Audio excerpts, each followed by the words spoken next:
For the 2 months of this inquest, the wife and family of Jimmy Mubenga have heard conflicting accounts of how he came to die while being forcibly deported from Britain. What was always beyond doubt was the cause of death. Jimmy Mubenga was cuffed with his hands behind his back and died of asphyxia while being restrained by staff from the private security contractor G4S. The inquest was told that Mr Mubenga was placed in a position on the plane seat where he was effectively bent double for around 35 minutes. At least a portion of that time, his head was below the level of the seat tray opposite, a position which is known to cause asphyxia.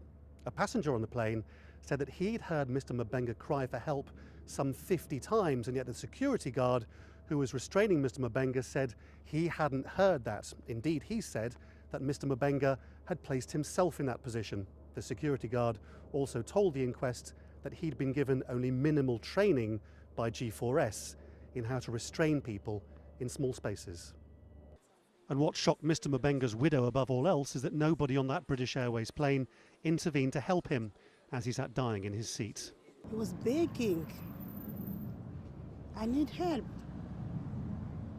A lot of people heard that, but they didn't do anything, including the British Airways. I was shocked.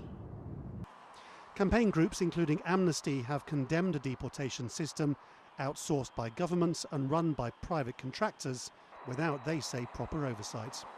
G4S would deny it lacks professionalism, but campaigners are unconvinced.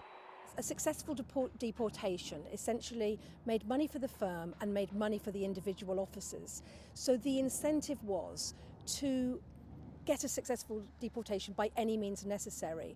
And I think it raises real concerns about the inhumanity of the whole deportation system and the fact that it is completely unaccountable.